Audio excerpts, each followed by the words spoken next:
I was too kind. I couldn't be that version of myself. I couldn't be that guy.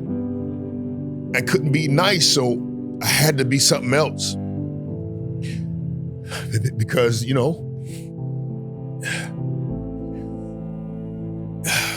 nobody gonna respect that. Nobody's gonna respect the kind, the nice, the loving, the sweet you. So I had to be something else. Wow.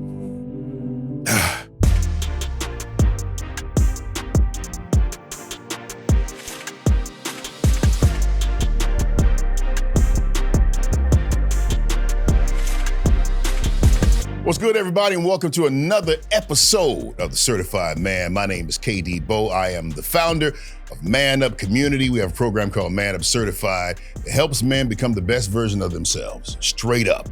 This dude, wait, do you need a mask? Hold on. No, I'm good. All right. I'm Pastor Derwin Davis. It's my life mission to help people win in life. I'm Derwin. I want you to win. I'm also the pastor of Reach Church over in Lithonia, Georgia, and I'm excited to be here with my boy KD and the one and only. Oh, hold on. Let me say something real quick about this one. This brother, you know what? I heard him preaching one time at a conference with Pastor E. Dewey Smith. Okay. Speaking, gave his testimony. And I said, this has got to be one of the realest, most solid dudes ever. Yeah. And he is like the son of one of the dopest. I mean, dopest preachers ever in the history of preaching. Yes. And then so we eventually ended up doing a show together on Praise 102.5. We did the ManUP Mondays. Exactly. And then we just lost contact. It was weird. I think I'm going to talk about that today. Just a little bit. But we back together now. And I can't tell you everything, but I can tell you he's in the building. Jasper Williams. Oh my gosh. The third. What up, man? Such a warm and personalized introduction, man. Jasper Williams the third. I like that Derwin. My life goal, life start lifing, and God has put me on a different path. I'm a mental health advocate. And my tagline is that I am done surviving. I am thriving. And there's nothing more true than that for my life right now. That's good, man. Man, we had some good times. No. We had some real good times. And the best some times amazing times were between the breaks.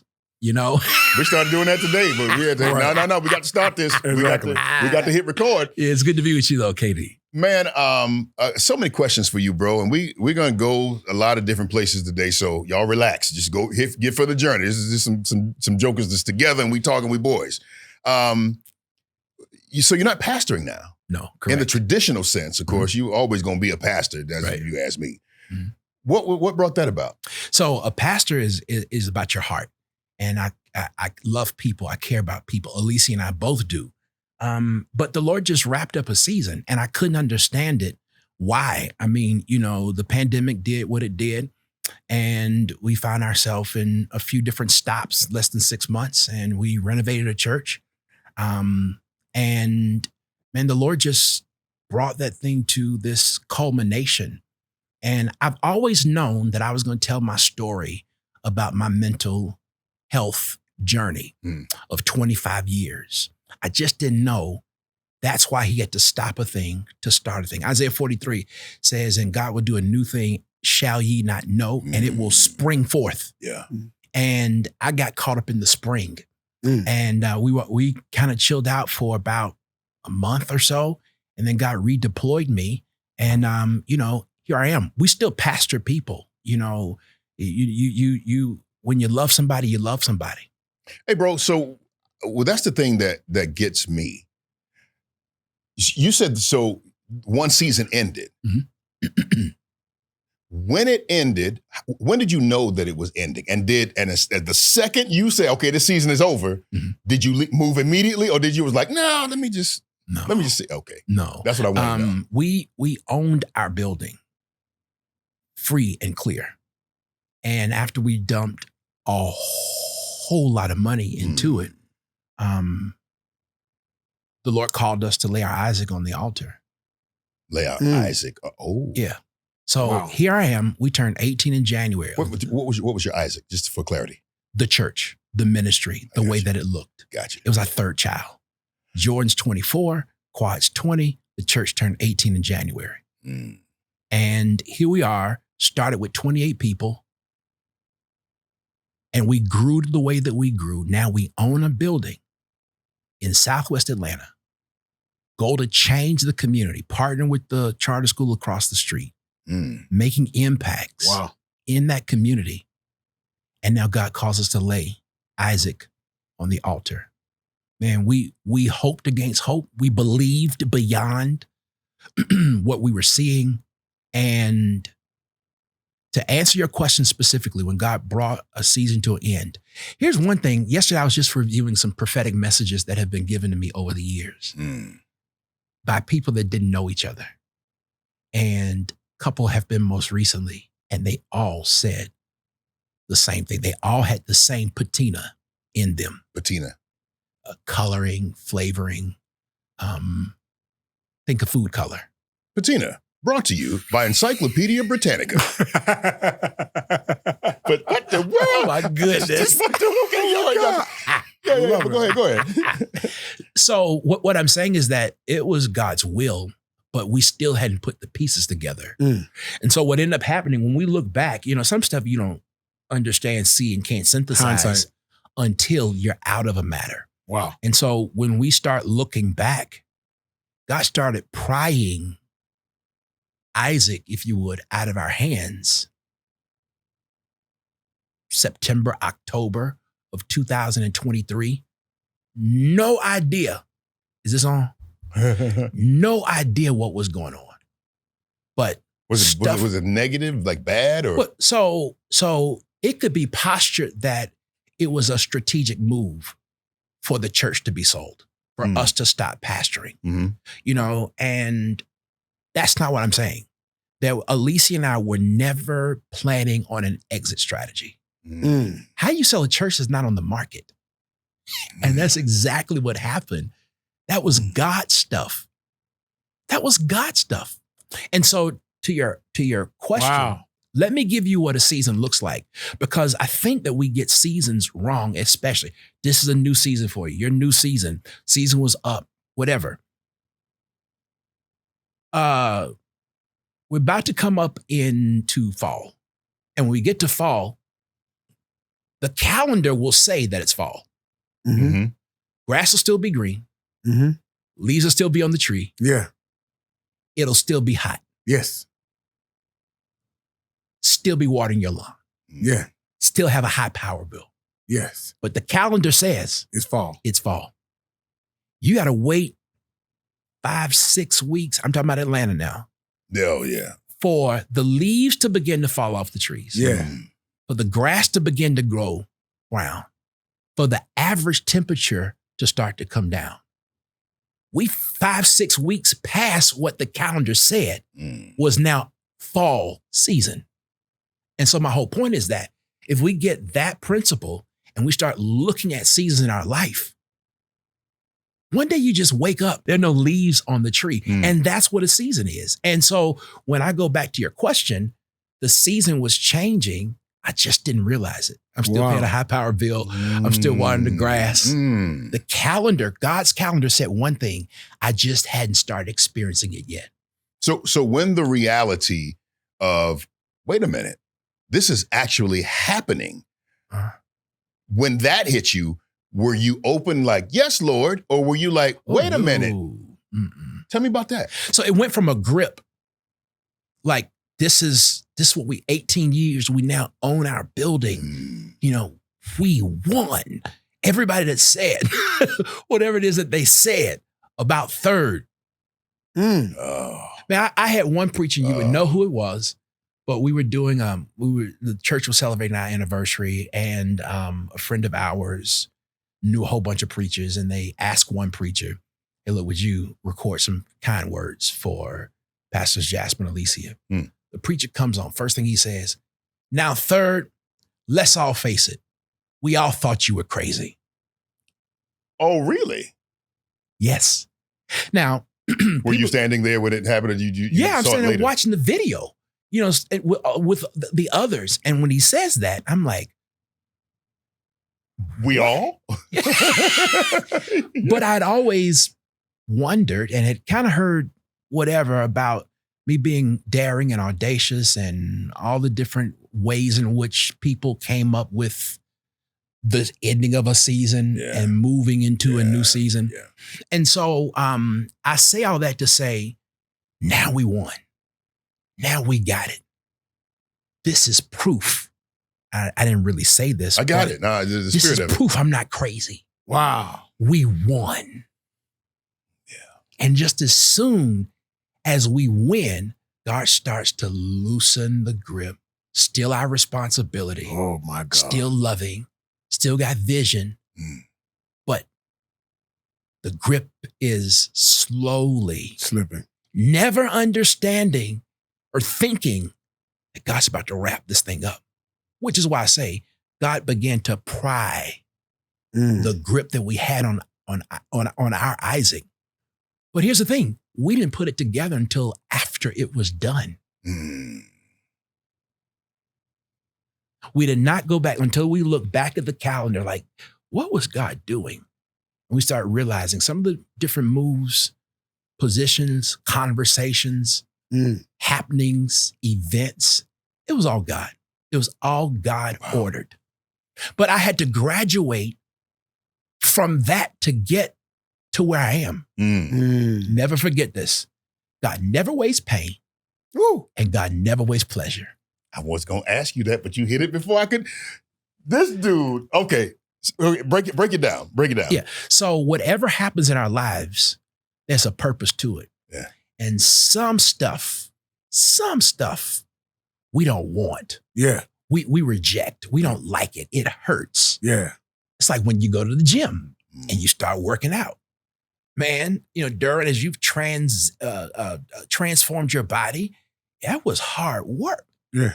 You couldn't lift then what you were now, but the muscles had to break down. The fibers had to reassemble. They had to, all these other kinds of things that had to happen. We don't like it. But when I bench pressed 340 that time, I'm like, heck yes.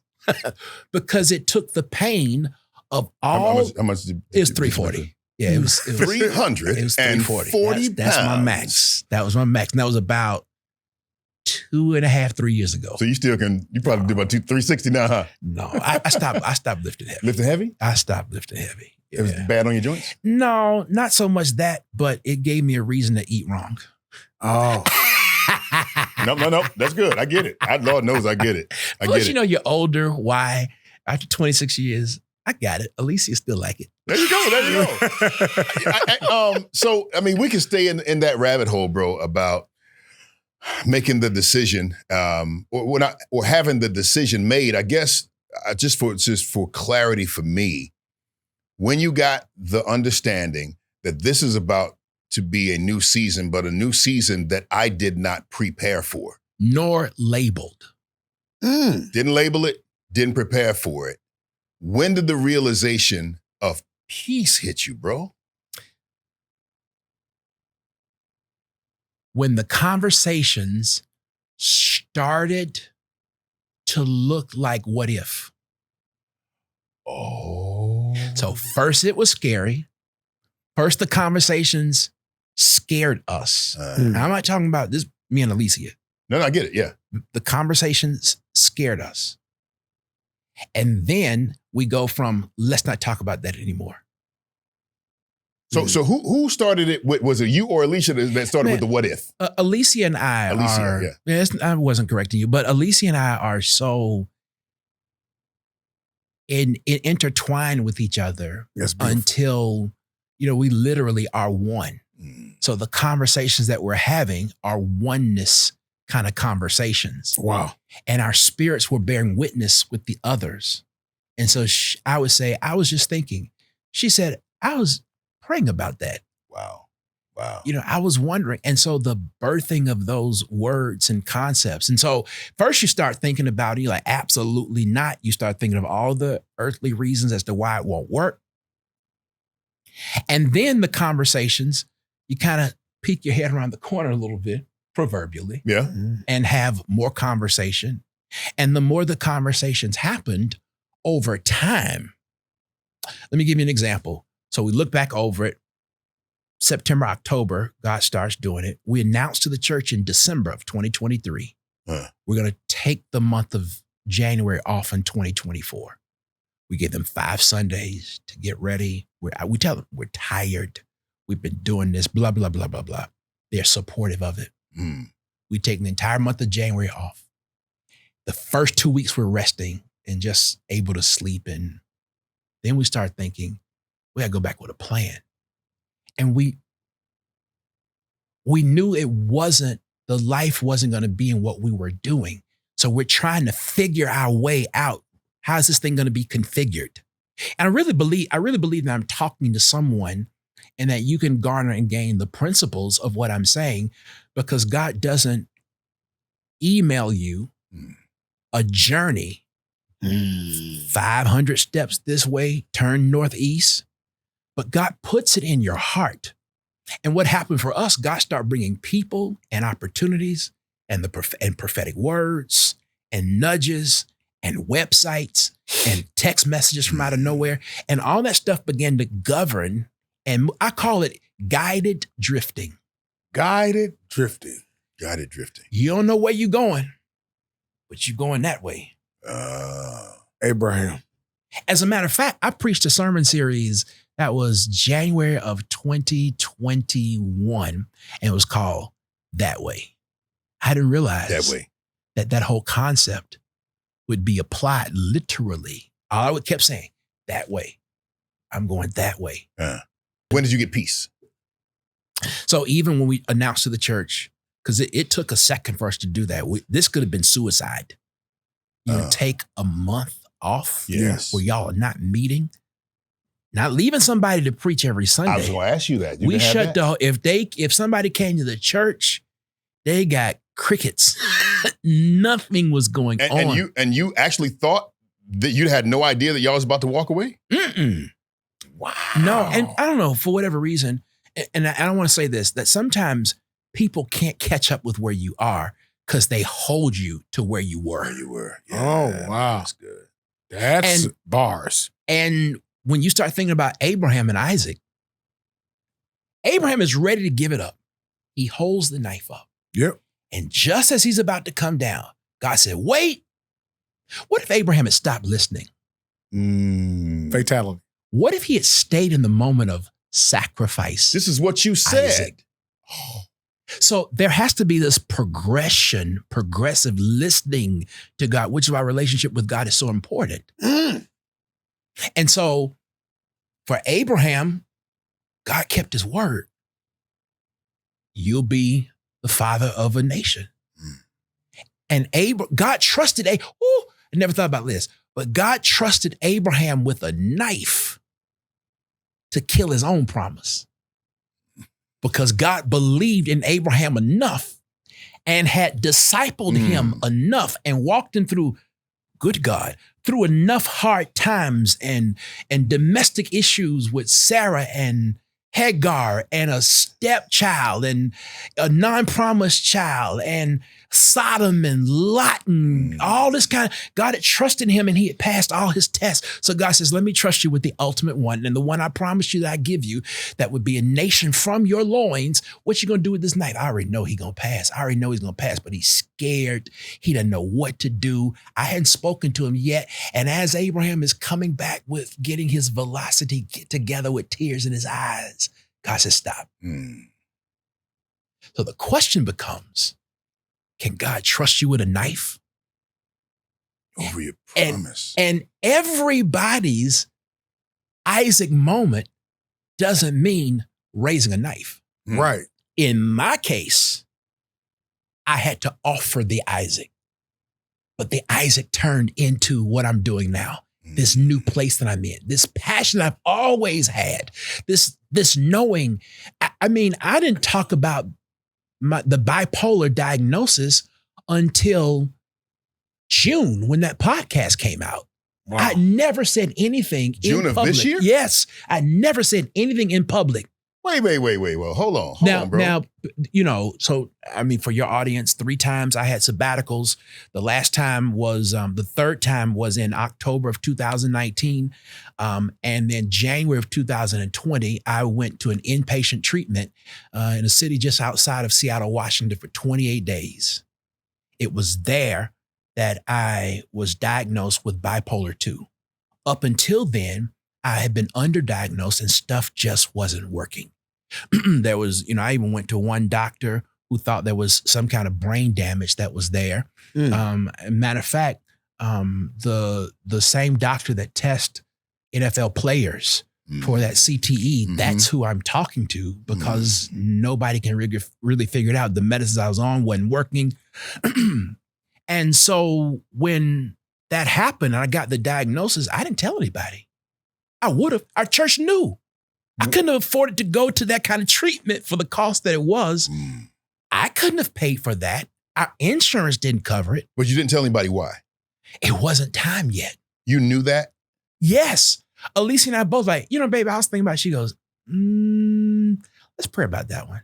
And then something that I'm good to talk about it. We were doing some marriage stuff. We would do this podcast. And I go, that just don't feel, that might be forced. Okay. So from January 2020 until the airing of that podcast, June of 2024, I knew a diagnosis that I never talked about. Not because I was ashamed. Gotcha. That I was ashamed that I talked about it. God never gave me the release. Wow. To talk about it. And so it's kind of like if you have a Sprite, you have a bottle of, so this is Pellegrino. If when you pop the top the first time, what does it say? Psst. Yep. You put the top back on, you want a little bit more. Psst. After you pop that top 3-4 times. Yeah. Yeah. Say psst. And then just. Yeah. Right. That's how our visions are. That's how our dreams are. We have to be careful not to expose it to anybody. And sometimes God will just hold your tongue and keep you from saying the right thing at the wrong time. So what was it, man? I'm sorry, Deez. I'm taking No. This is phenomenal. So when you got the diagnosis of bipolar, but it was on the third time that bipolar you went. 2. Okay, so help me with that. What's the difference between bipolar 1 or bipolar 3? Is there a 3?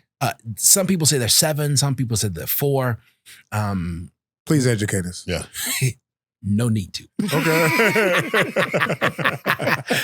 And I don't say that in a disrespectful way, but for my case and my condition. So bipolar 1, you can tell when people are at one of the ends of the pole, either they're manic or they're depressive. Okay. When Ted Turner gave away that $1 billion, $100 million way back in the 90s or whatever, he was on the manic side. Okay. So when you're manic, life is great. Nothing matters. Let's go shopping. Let's spend $100,000, even though we have $10. You just do stuff because you feel good and you want. But the other pole is the depressive side.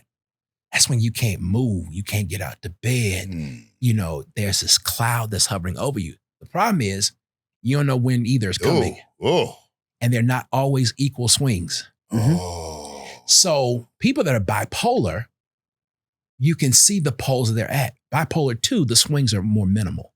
Yeah. But so it's harder to diagnose. Okay, so there are swings, but they're just they're minimized in the expression of them. So some days I just feel good. Let's go to dinner. Yeah. And then I don't know if sometimes you stay. I think my longest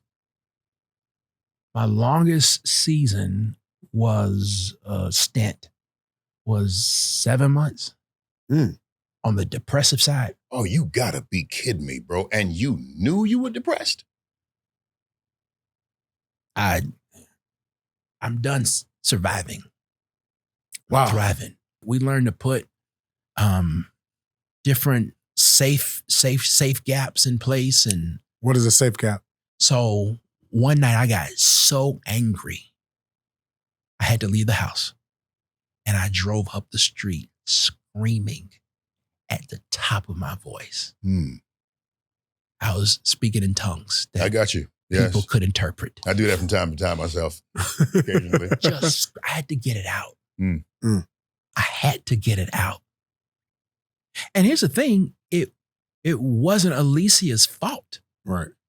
She's been growing in this as well. And as she's been fighting for what's hers, see, that's where people get off with it. Mm. So I want to grow, but I need you to stay the same. When both y'all in therapy and in counseling, you both begin to grow. Right. And that was necessary for her and it was necessary for me. Mm. So a safety, when my self-awareness was to the point to where I knew what I was beginning to feel or going to feel or getting ready to feel, Okay. I got to do this.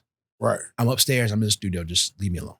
Okay. But the good part is that you, and by the way, when you talk about Alicia, man, you make her, you present her in a way, man, like she is a rock star, bro. I mean, it's prolific. I mean, the way that I've seen you describe her is it from a place of love, adoration, and respect. If I can say it's like a polished diamond pearl with lace and cushion. That's my baby. I've never, you know this in ministry, there's some individuals that have a ministry marriage. Really? It's good for the congregation to know. But behind the scenes, it's not as healthy. Yeah. You get what I'm saying? I was we were doing a photo shoot last week. And the guy who was shooting us, you know, as we're getting play, he said, y'all actually look like you love each other. Right. But here's the thing, it was an oddity for him. Exactly. He was like, I never see this. But man, that's hard work. Yeah. That's a commitment to marriage. Yeah. And it's also a commitment to doing the work. Yeah. And if you don't want to do the work, you can't eat my fruit. Oh, wow. And a fruit is supposed to be satisfying, it's supposed to be enjoyable. Yeah. And shoot, the kids are out of the house. We got 2 more years with Quad. He's a junior. I can't wait to experience what's coming next. Not after he gets out of college, but like now. Man, that's exciting. That's exciting to hear. But to your point, thank you. And I'm glad that it translates, but I never do it to translate anything else other than the fact that I genuinely love her. I'm in love with her. She is priceless. She's a beautiful woman externally. She's 10 times more beautiful inside. And I should not be married. I get it. My state should have torn up our marriage. Wow. Many, many, many years ago. Well, I'm saying that she's a rock star, not just because of how you present her, but in moments like that. Like she could have been there. No, you're going to stand here. You're going to talk to me. Sure. You're not going to just be bouncing up. Yeah. You know what I'm saying? Like she saw you, but allowed you to be in a space for you to get through what you're getting through. Now, let me tell you on the other side, what I didn't like was when she needed space. Tell me what that's about. Man, it was because of stuff that was going on. It was what it's what this podcast is doing, not now, but the intentionality that you have, the desire to call. I was thinking, man up doesn't mean take your responsibility. Man up, you could put grow in front of it. Grow up. Mm-hmm. Man, grow up. Yeah. And we don't grow until we are presented with something that doesn't work, but we love it too much not to stop. I want you to say that one again. I don't know that I can. My brother. That was a download. My brother. That's pretty good. Yeah, I wish I could. I got it. No, words kind of fall out your mouth sometimes. But when she started taking back who she was and how God had made her, and realizing not that she was told elsewise, but I am my own identity. I am my own person. I love my husband, but I'm my own. And so when she would say, Jasper, I just need some time.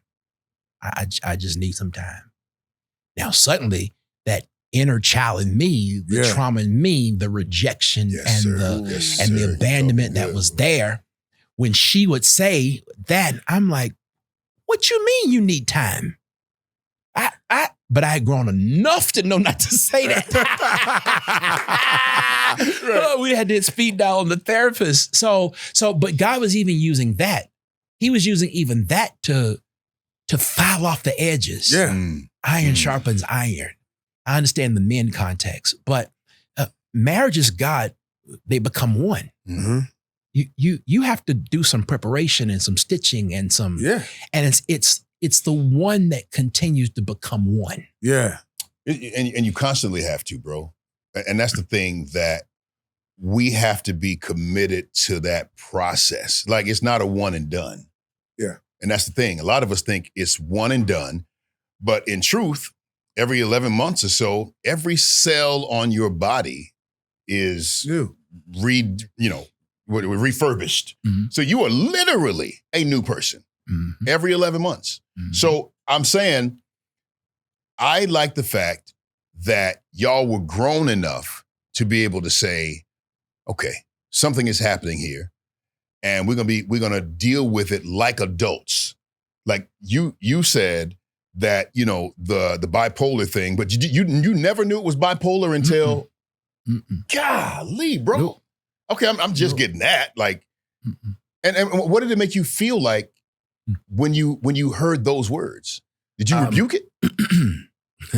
So let me just say, it wasn't the commitment to do the work. It was the commitment to our marriage. Wow. That made us both do the work. It was the commitment to the institution of marriage. Break down that distinction. I liked how you said it, but I want to understand it more. Alicia and I were committed to our marriage and making it work, but it came from a place of trauma.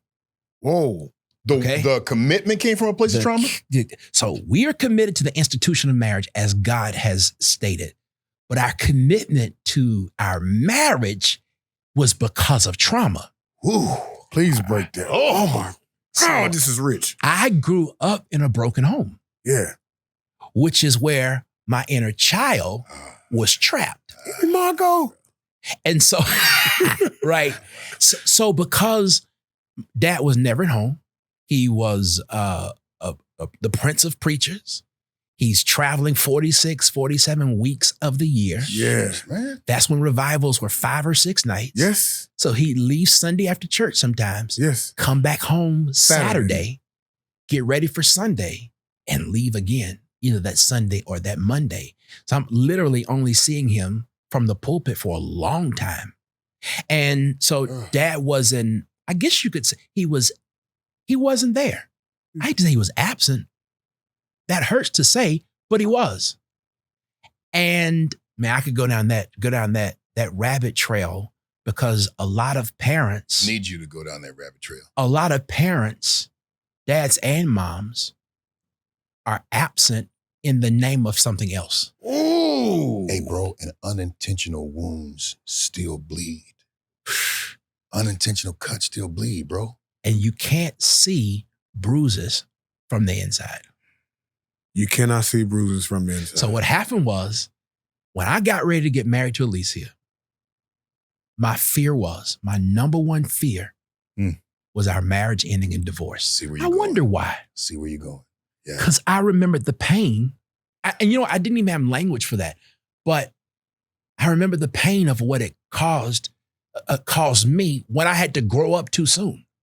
So here I am, 11, 12 years old, and Dad bought the house down Cascade. It wasn't populous then. White people still lived on that area. The house was on more than an acre of land. So the Saints can get a tattoo as long as it's got like Jesus on That's it. That's redeemed. Like that. Got the word on it. I got another one up there. That's right. I'm sorry, but you know what it is. Okay, just go ahead. But go ahead. The house on Cascade. Squirrel. Right. Okay. Great. Right. I was about to go down that road. Right? Yeah. Me and you both. So, can you imagine being 11, 12, and your father is saying, you the man of the house until I get home. I cannot. An 11 or 12-year-old boy is still a boy. He doesn't have the capacity, the emotional building blocks to be able to think like a man. So when something is going bump in the middle of the night, it was me that was protecting my mother and my brother with the gun. When crazy stuff was happening, that's for off camera. Mm-hmm. It was me that was teaching my brother how to drive a stick. It was me that was telling him about the birds and the bees. It was me. So I functioned in the role of a surrogate father who was a boy himself. And so now, what does that do to that inner child? There are periods of time that I do not remember. I do not remember third grade, most of third grade up until middle of seventh grade. That's crazy. Because right in the middle is when the divorce happened. And so it wiped out memory before and it wiped out memory after. But I took that some kind of way, my inner child reassembled that thing. I grow up. Now I meet Alicia. I know she's the one for me. And my biggest fear, I do not want to raise our children in a broken home. But God used it for my good. He did. And He did. It was the commitment to our marriage that has me sitting here even today talking about it from my wound. God never wastes pain and he never wastes pleasure. Wow. I don't want to get off of that, but I want to, I've been trying so hard to remember this, so I want to give it to you. How'd I feel? There you feel. There you go. Because I'm sorry, these. I know you needed it, but I'm not. I won't lose on this one. I could turn it on to write it down. So Dr. Jamal Harrison Bryant asked me that same question. Jasper, how did it feel? But did he ask it like with my voice? No, he did not, KD. Jamal. Hilarious. He only used similar words as you, but No, same hilarious. answer. Yeah. He asked me the exact same question. I never thought about it. He said, "What did you think?" I said, "Nothing." Are you serious? I said, "I didn't think." Oh, you did. He said, "Wow." You know, Jamal, wow. Yeah. Wow. You didn't Wow. think. You I was felt. like, what'd I do? Where'd I get my medicine from? Wait, Tell me what to do hold, next. bro. Did you think that was a thing? The Yeah, I response. think that was a thing. Like now, I do you was think it's a thing? Desperate. I didn't give a, can y'all bleep? I'm not gonna bleep. He didn't give a. He won't say that. He won't say that. He was gonna say, "Damn." Yeah. I don't give a damn.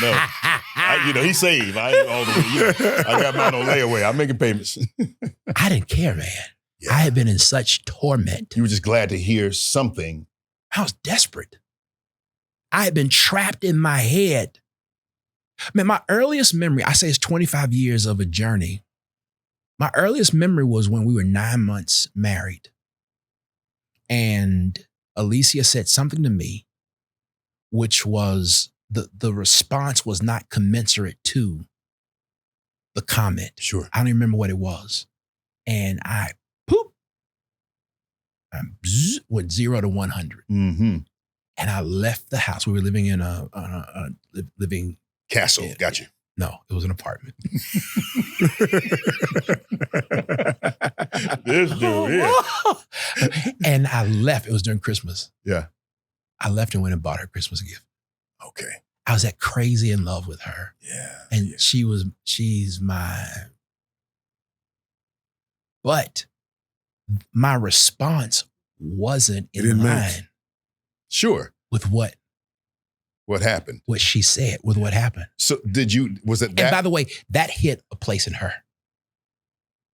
And when did you find that out? Yeah, I found that out during therapy. I've logged about 1,200 hours of therapy. That's a whole different conversation, bro. Not different conversation, but I think that's one of those things that I don't know if, particularly black men, I don't know if we understand that some of the trauma that we have experienced, it ain't no one and done situation. I've been with Dr. Cola for what, 15 years? Mm-hmm. And I'm literally just now, like 6, 7, 8 months now, getting some breakthroughs in some areas that I honestly never saw it, Jasper. Yo, I never saw it. I never knew it was a thing. Yep. I hear him say these words, but you ain't experiencing it. No, bro, I ain't experiencing that. I'm like, platitudes, okay, cool. But when I started, doing the deep work? Yeah, the archaeological work. Yeah, the archaeological work, yes. I like that. Going, man, excavating and just considering maybe there is another perspective that is just as valid as the one that I have that I just don't share. Mm-hmm. Maybe there is. Mm-hmm. And then living in that space, but it took years. So what is it? What did he say? What Sounds was like you got desperate. Let me tell you something. That's good. That's good. I got desperate because I didn't want, and I'm not sure if that what I don't want is enough to propel me to the future like I would like for it to, but that's all I know for right now. I didn't want the possibilities that I know God told me and showed me. I didn't want to mess them up, man, because I felt like something was wrong with me. I just felt like there was something off. And then I took the journey. And then we talked about the parts and we talked about the internal family systems. Yes. And I realized that my inner child, bro, he needed some help. He needed some help.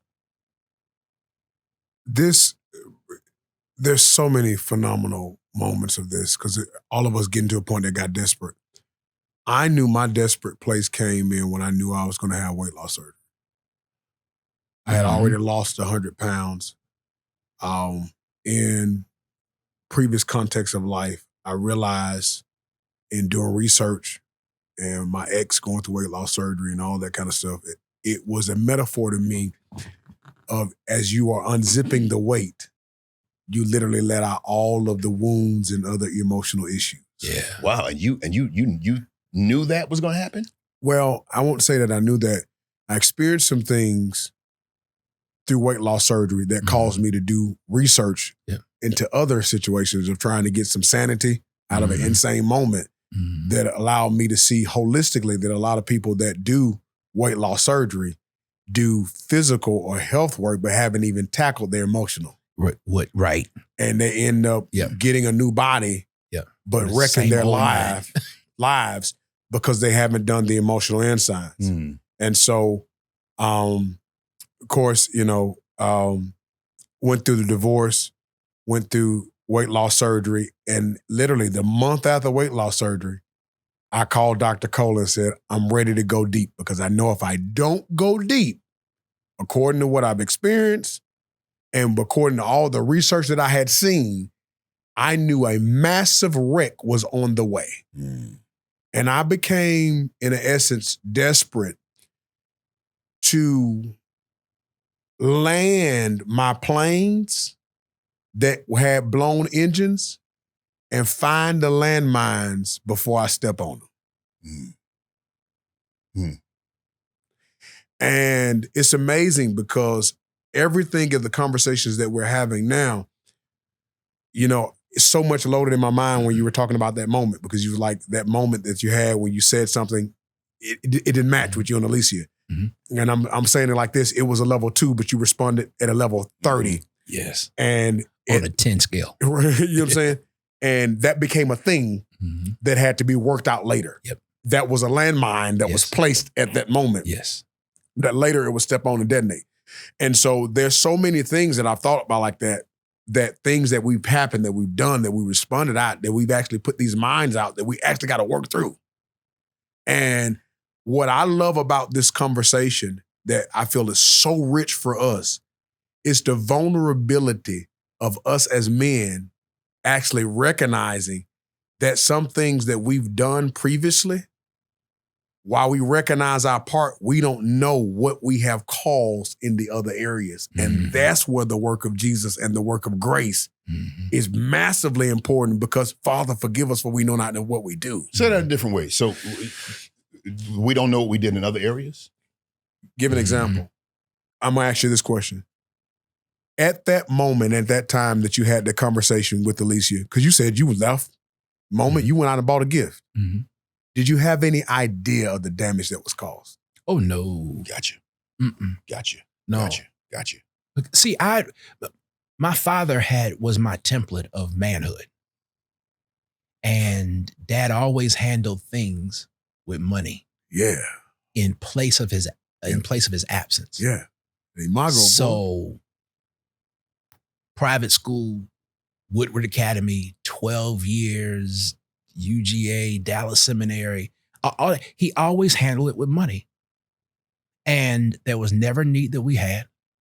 There was never a want even that we had. Yeah. That's what I saw. Yeah. And so when it came down to Alicia, a gift ought to satisfy her. As a matter of fact, the way we made up was I told her, I went and bought your Christmas present. Oh, wow. And so that's right. And when I start saying that she had to take back herself, that's the part. I get it, bro. Yeah. That's the part. Yo, So we were get it. both fitting our trauma and causing it to contort into each other, into this mess. But because we were committed to marriage because of what I saw, that had to be undug. Undug. That had to be dug out. Y'all were using that word earlier. Yeah. I had to stop looking at life through my dad's eyes. I think one of the, watching the way Dad pastored, I picked up on a lot of that stuff. I was with him all day, every day. Yeah. In every meeting. Riding with, so I had to unlearn some stuff.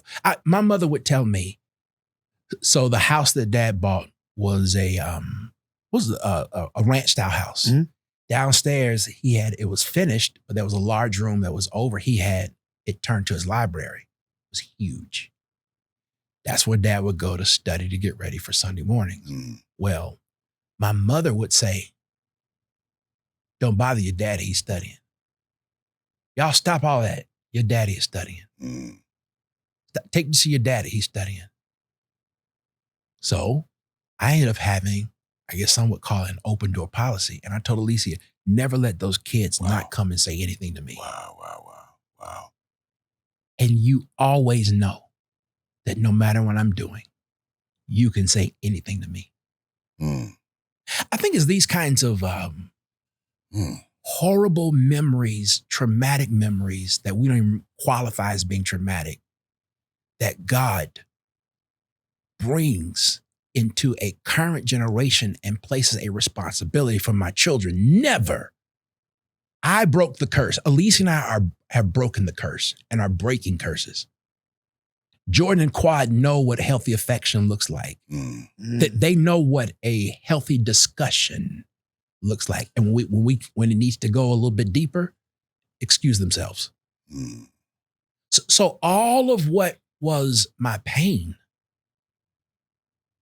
which turned to my commitment, has me invited to sit at this table to share some of my victories. And that's what we all are doing.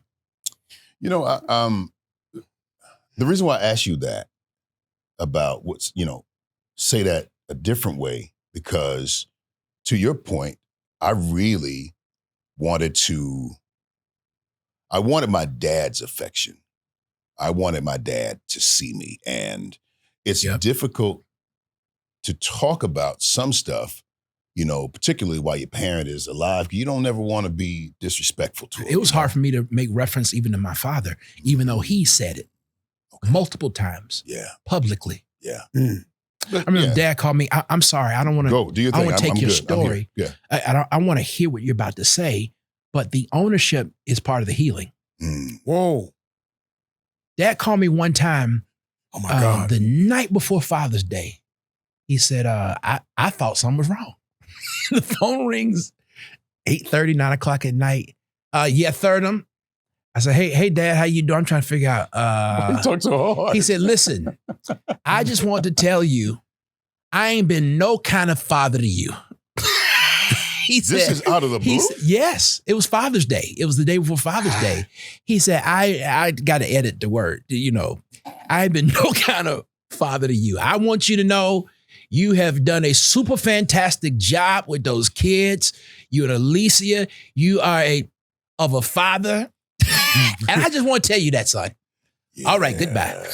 Yeah, wow. So how'd it make you feel? How'd it make you feel? Yeah, I'm like, gold star. I mean, yes, he sees it. Yeah. But he owned it.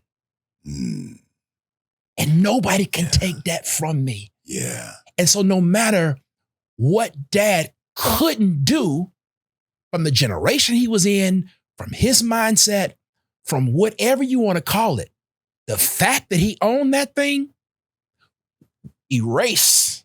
Yeah. So. Man, you just brought back chills. That's literally tears to my eyes.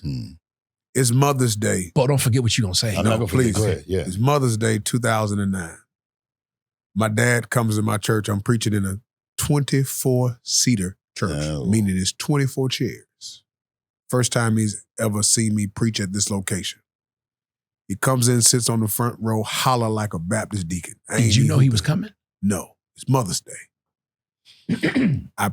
I preached this 8 o'clock service, and then I go to 11 o'clock to play organ. By the time I go to 11 o'clock, I get a call from my mother that my dad is going to the hospital. It's Mother's Day, so we're going to go to her home, eat dinner, then we're going to go to the VA, see Dad. Dad, I get out of church, go to the house eating. Dad comes walking up the driveway. He walks up the driveway. I'm on the back porch. He comes out on the back porch and says, son, I really meant it that was the best sermon I have ever heard in my life this morning. He then goes and apologizes and says, you have been amazing, and I'm sorry for not being there the way that you needed me to be. I am the promised child of a grandmother that I never met in my entire life.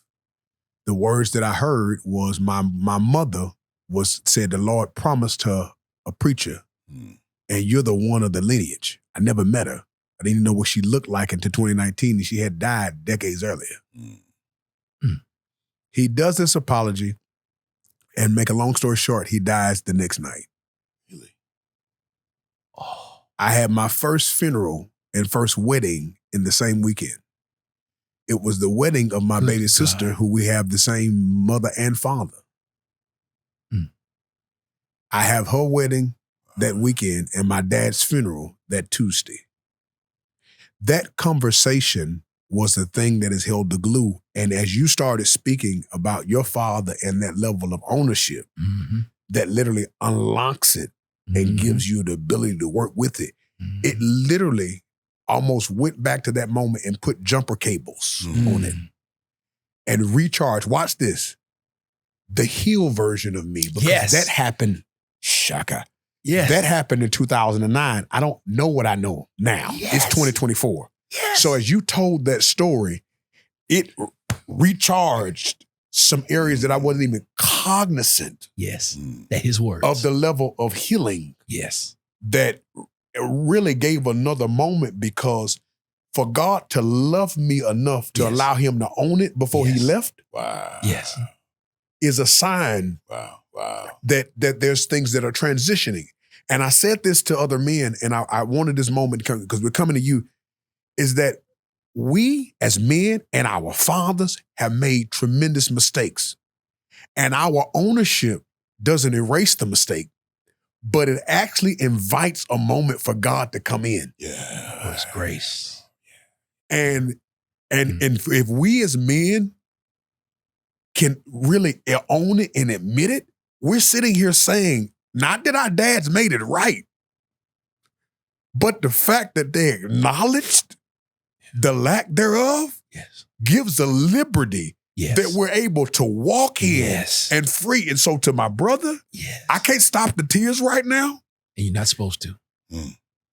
We have to own our stuff and admit we were wrong.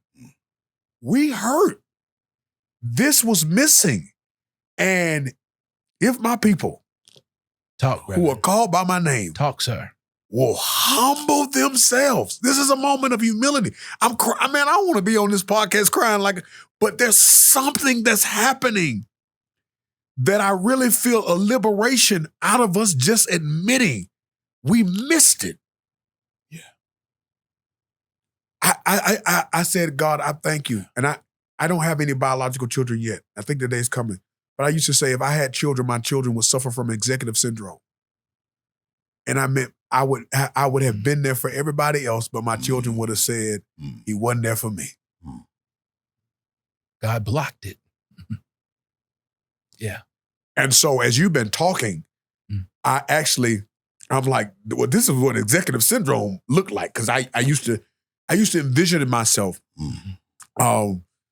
teaching by day, running to the airport after school, to go preach at night, to land in the morning, to go back to school and make it through Sunday morning. That was my mind always working because that's what my parents did. They always worked.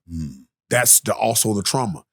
Now hearing these moments of your impartation of breaking those strongholds and those strings of being financially present, but emotionally, psychologically, and mentally absent, that creates a bastardization in the name of success. And we hadn't talked about that in the African-American community. You know, we're having this conversation. It's because we've kicked shame in the teeth. That's good. I ain't got nothing to be ashamed of. That's good, bro. That shame is the enemy's number one weapon for humanity. Yes. Shame makes you want to cover up what you think God didn't give you. I appreciate you so much. The more you're talking, the more God is hooking jumper cables to things. I used to live in Dunwoody in his apartments. And right outside the apartment was a fig tree. And the fig tree, I would go out and the fig tree would be talking, but I could hear it.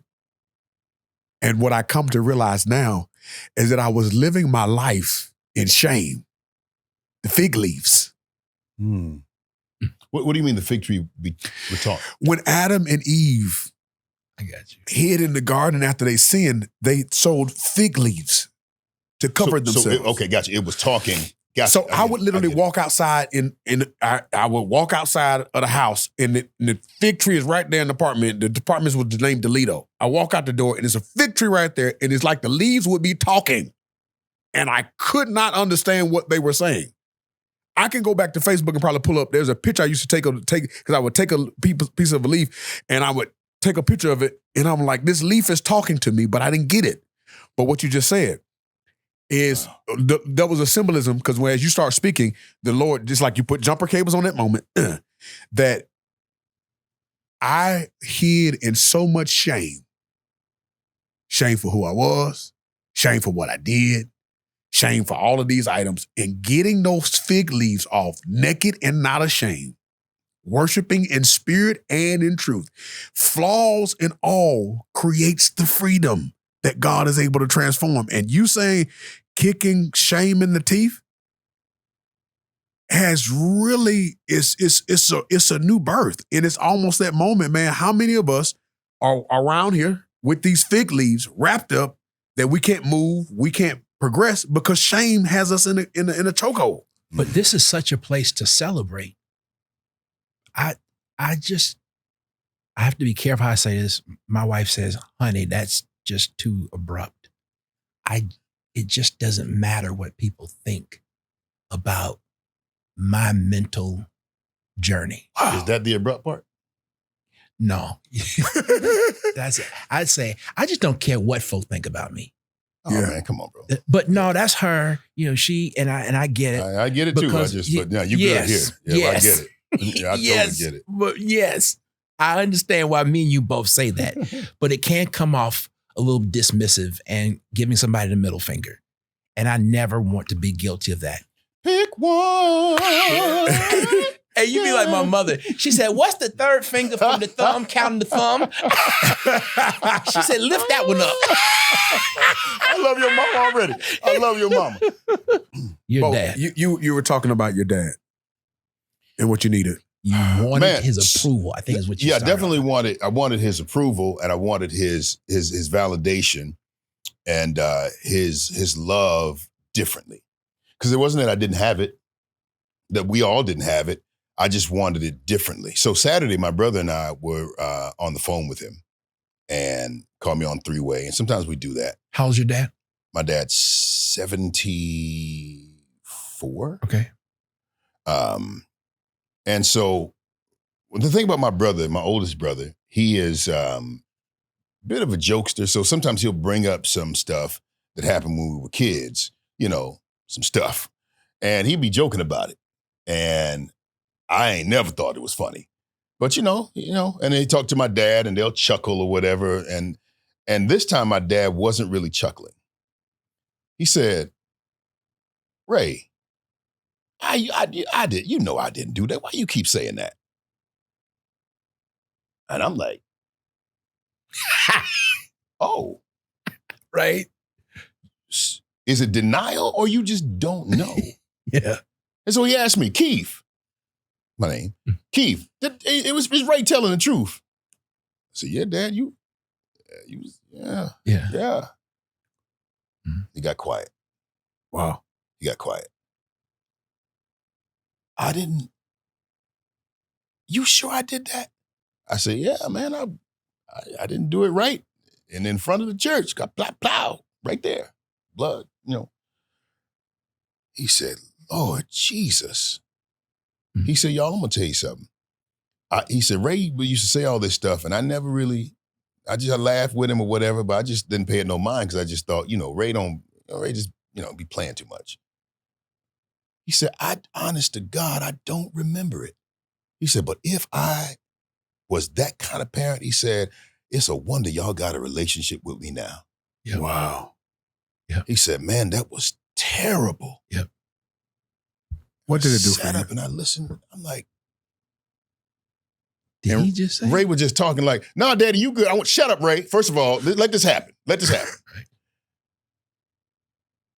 He said, I didn't know. And then he went into this diatribe of some stuff that I never even knew about my dad. Wow. I never even knew what his rearing was like. Off the mic, we'll talk. But to see, for my dad to say that and to say, I'm really, really sorry. I don't even, something was wrong with me. Bro, I can't tell you how liberating that felt. Yep. Wow. Because at one point I didn't think that it would matter. I forgave you, man. Just don't talk about it no more. We good. But for him to say that, it was so incredible. It felt so real. Like, I wish I was home now. Wow. Because I don't even, man, the reality of a lot of stuff that happened, for that to be sitting on your doorstep now, like, who's around you? I feel like somebody need to be there with you. Because if you really didn't know, like, a lot of that stuff went down,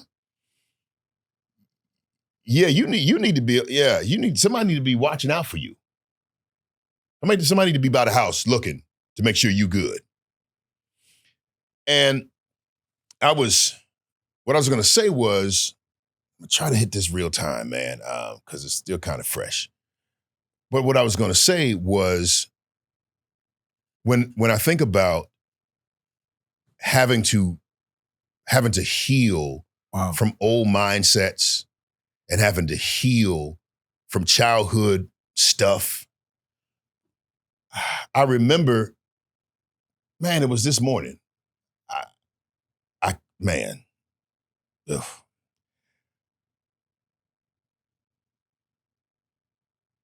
I just wanted to know something about me as to why I operate in the level of fear that I operate in. Wow. In certain areas. Feel me? Certain areas. And I saw parts. Uh-huh. I saw the little version of me. Mm. And it's a little frail, maybe around 7 or 8 years old. And he was just kind of off in a corner, like dark corner. And the thing that stood out to me was why did he say he said he was hungry? Mm. Like, why are you hungry? And I didn't fully understand that part. But what also stood out was I'm like, yo, this kid is really, really sweet. He's really, really kind. And to imagine that he needs anything, I would do anything for this kid. Yep. I'd do anything for this kid. Mm-hmm. And it was at that point that one of my protectors, I hope this ain't too deep, one of my protectors jumped in because I felt my body like become resistant to that conversation. So I knew that was something that a conversation I needed to have. So I asked, this is so deep. So let me just tell you what happened. So I asked the protector, hey, I appreciate you for protecting me. Because I know that's me. Hell, you me too. I appreciate you for protecting me, but I need to talk to him. I need to get some clarity. And man, Yeah. Wow. Yeah. so Yeah. Yeah. all right. Yeah. So the young 7, 8-year-old me said, he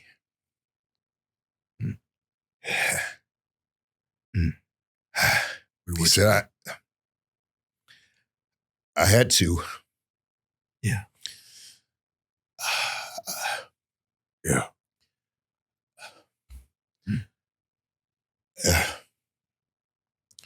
I had to become something else because I was too kind, you know. I was too kind. And then my protector just wanted to, jump in, and he said, I was too kind, and I couldn't be that version of myself. I couldn't be that guy. I couldn't be nice, so I had to be something else. Because,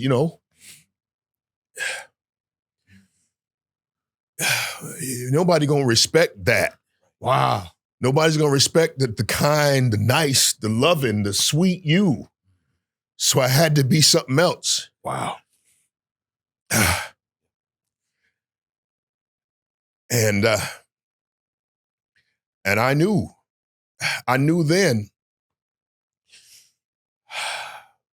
that in order for me to get past this fear that I have,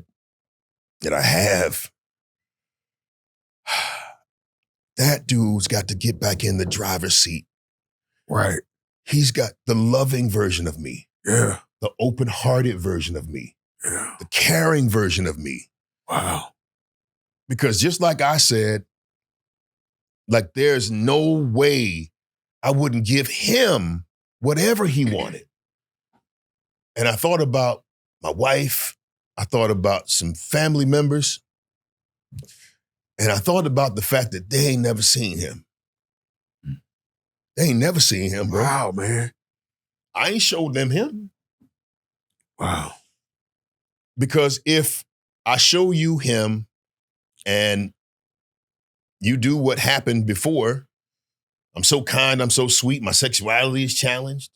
I'm a kid, bro.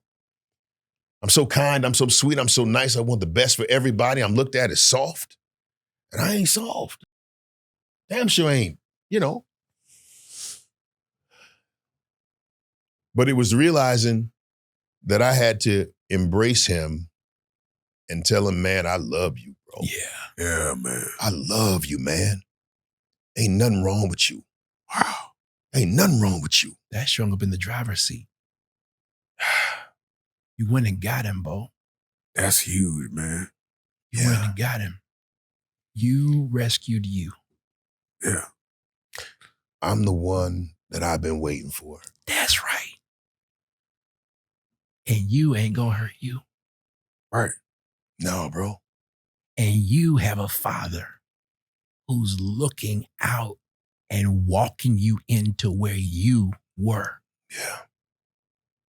with the grace of a natural father. Say, man, that's terrible. Yeah. Yeah, man. Yeah. Yeah. Yeah. So I think that a lot of us, people have not met us. Yeah, the true self. They met who we had to become to survive. It's called posing. And bro, let me tell you something, Jasper. One of the greatest things I think that any of us could do is have the courage to go and find that dude, Mm-hmm. have a conversation with him, Mm-hmm. talk with him, hear what he got to say. Mm-hmm. Because when the wound happened, most of us, we was young, we was kids. But he's a different dude. You a different dude now. We all different. But the dudes that we are now can show That dude, right. that kid, the right love. Yep. Come on, bro. That's going to cause them to blossom again and grow up. You're not watching this podcast if you ain't willing to do the work. This is not the kind of podcast for you if you are just the kind of person that you just, this ain't how you roll. So I know that you would be willing to do the work. I mean, hell, we sitting up here in tears, you know? And it's not the easiest work. Like the deep work is not the easiest work. Yeah. But I promise you it's the most necessary. It's where And so the idea of being able to live differently through the lens of love is a novel idea for me. And this is fresh. This mug happened this morning, so it's fresh. And I'm excited about what that looks like. Yeah. I'm excited about Yeah. introducing him Yeah. to people. Living integrated. Okay, I heard that word before. Tell me what that means. So when all of the exiles, when all the yous, the fractures, the kids that are the part of you that's stuck, the part of you that's hurt, the part that challenged the sexuality, when all that stuff comes in together, you are then integrated. Yes. That is the whole you. Yes. Wow. All of me. That's been my thing. I started this year with emotional health and spirituality, no bad parts, all that. And really, we were having a conversation off the screen. And I was telling you about what's exciting about this new season of pastor is that I'm pastoring from an integrated self of all of me. There's a part of me that's pastoring now that's just literally been pastoring for 2 months. Oh. Yes, because it's an integrated part. Oh. I mean, I got nicknames and personality. Meatloaf is a pastor now. That's right. Meatloaf ain't never been a pastor. Jermaine Does Meatloaf hoop though? Because Meatloaf sound like he hoop. No, Meatloaf can hoop. Meatloaf can hoop, and he drives a 1970 Cadillac Coupe de Ville on 22. Diamond in the back. And it's black. Either I'm going to buy it for myself in the next 5 years or somebody might gift it to me. It's going to be a black 1970 Cadillac Coupe de Ville, black leather with a black convertible top. And I want some 22s, wires. Yes, sir. It's going to be right. That's Pastor Meatloaf car, the Reverend Dr. Meatloaf. So Meatloaf, Jermaine. There's Meatloaf, there's Jermaine, there's Davis, there's Mr. Davis. There's Pastor Davis, there's D, there's Bishop, there's Bear, there's Heavy. All of these but it's all about this integration, man. And what's amazing about this podcast, we start talking about how do we get to a place where these things that are hitting are affecting us. It's doing this deep work that we learn to cut the strings from those moments that's been connected to it. These past moments and experience we've had in our life, it's like that pain got connected to a string and it's been there playing the puppet master. Now take your power back. This is good. This is good because what I deal with in the conversation with my father, I realized that it wasn't just my issue. It was his issue too. Yeah. I just didn't get his fruit. My fruit looked different than his fruit, but I got the root. Yes. There's an underlying root of fear there that looks exactly like my father's. It's generational. It's a spirit. Figured you was gonna bring it home on that. So there's some families that a spirit of fear transfers down. You get the families where the women are never married. Yeah. You get the families where everybody got a side piece. Yeah. Everybody. From granddaddy to player to uncle to player to these are all spirits, and it's generational stuff that passes down. And it's not until someone like yourself, like you, like me, stands up and says, all right, I'm going to stop this from going any further. Yeah. And this will not be laid on my children. Right. So your dad's fear probably comes from the context of how he was raised. 100%. What happened to him as a kid, what he had to do to survive, what he had to do to protect himself. And in all of that, a kid who's left out there that is sweet, that is kind, fully male, is scared because what a father who functioned and moved in fear laid on that kid. Which is why conversations like this and we become pictures of what victory looks like, and none of our pictures have perfection in them. Yeah. Oh my God. Yeah. But this is what I'm back to my life's epitaph. I'm done surviving. Yeah. I'm thriving. Yeah.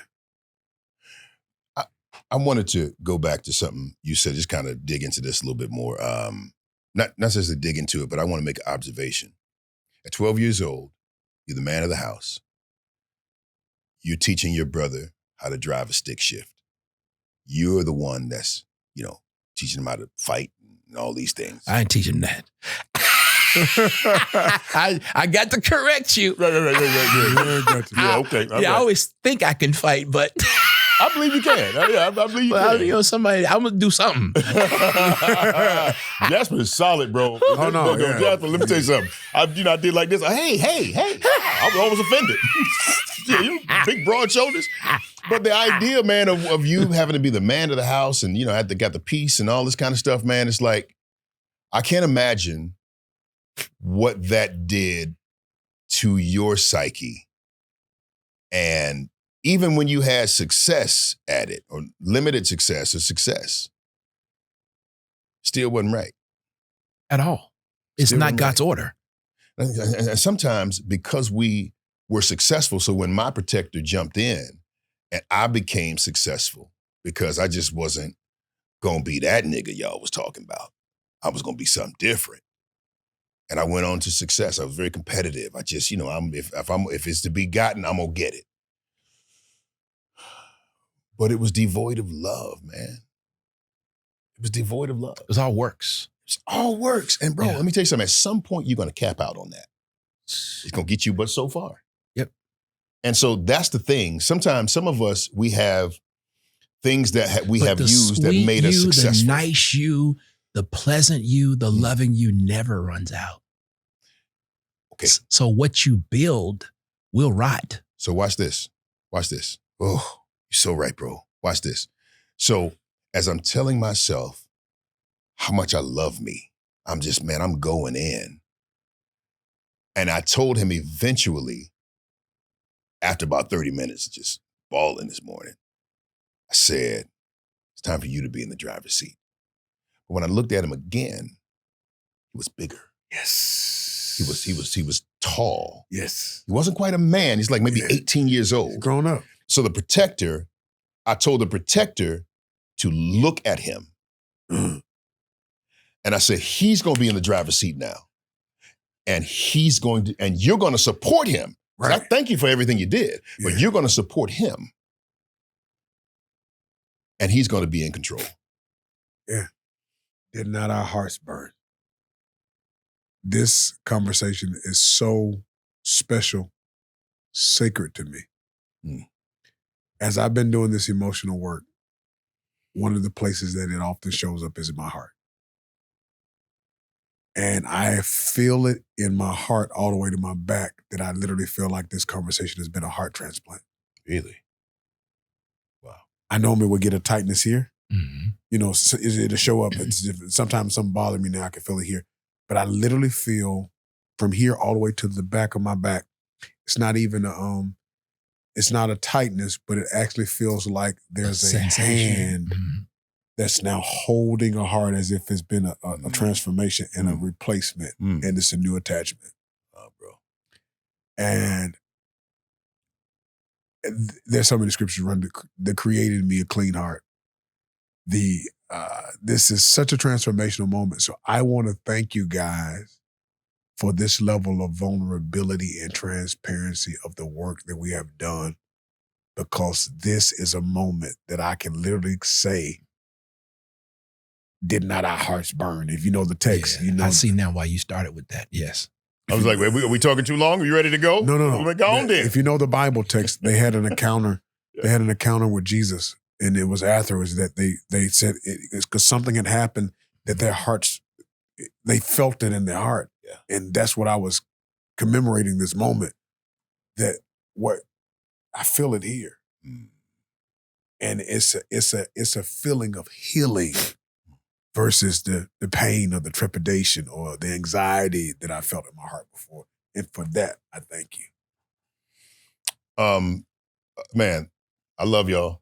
Both of y'all. Jasper, man, this new version of you, the well-rested looking version. Yes. You know, man, you literally look like 10 years younger. Yeah. Really? Yes. Yeah, it looks good on you, man. And I love you, man. I love you too, man. And as well as you, Derwin. Man, I love you. Yeah, man. We're this is so healthy, and this is so needed for our community, you know, for Black men. It's amazing how we can bond around so much stuff, around trouble, around women, barbershop talk, you know, if you smoking, cigars, of course. Of course. But to be able to bond around victorious moments, wow. be able to bond around growth, that's where change comes. And I think that's what your heart is. Yes. To model transformation. And that, my friend, is what makes you certified. Yeah. All right. Hey, family, if you like what you heard, definitely like, share, comment below. Tell us what this show did for you, and we would love to hear from you. And if you in fact, any conversations that you want to have with us, does YouTube have a message feature or no? I think, no, you can only comment on YouTube. I don't know that people can actually DM you. Okay, cool. So, bottom line, any kind of comments that you want to make to this or any of our episodes, or you want to ask a question, we read the comments and what have you, put it in the comment section. We love you. Until next time, man up.